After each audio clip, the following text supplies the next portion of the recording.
Patay ka na pa. Yo guys, want to go on a relaxing vacation trip? That's a great idea. We don't even have enough money, bro. Don't worry, we got it all planned out. Oh really? Yes, I promise bro, we found this cheap vacation house that is for rent in the mountains. It's so chill there, we can just book a 1-week trip and we're all good to go. I don't know about this. Come on, sis. Don't be such a party pooper. Yeah, come with us. Fine, I'll go. Nice. This place looks weird. Relax, it's all good. I promise we'll have a great time here. I guess. Don't think about this stuff, just enjoy. Okay. Oh, just to remind you guys, the owner said not to go in the cabin. Okay then. Go inside later. What? Are you crazy? Come on, it'll be fun. Not gonna lie, it's actually very tempting. Then we should go. Not in a million years. Yes. Don't think about the stuff, just enjoy.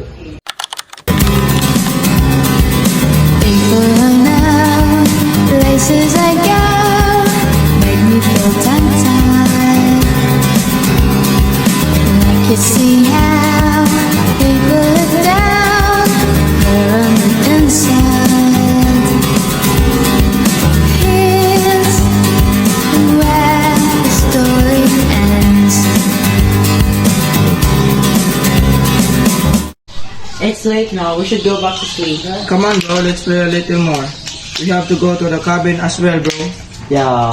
I'm really sleepy. I should go to sleep now. Okay then, see ya.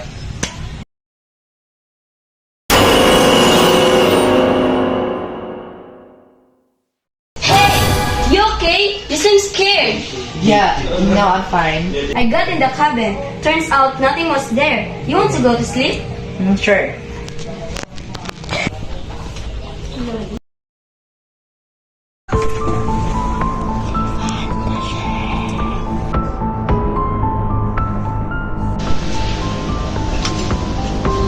Guys, where are you?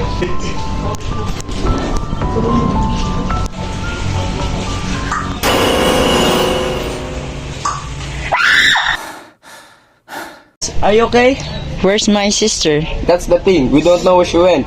We looked inside the cabin, but no one was there. When we got in, we just saw you here, sleeping. We tried to find her, but no one know where she went. She's not in the bathroom, nor outside. Hey, by the way, what made you shout like that? Do you have any nightmare? Yes, kind of. But it's fine. Let's find my sister.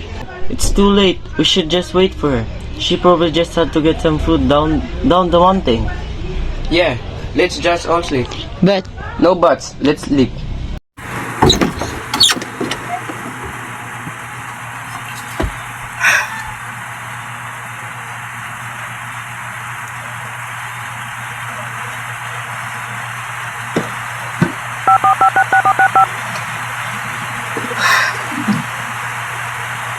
Sister, they already fell asleep.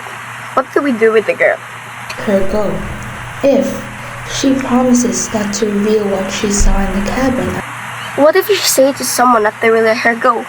And what about the boys? They also get into the cabin as well. They are leaving tomorrow. Spy on them. If they tell someone, even just one person, then kill them. The secret stays in the cabin.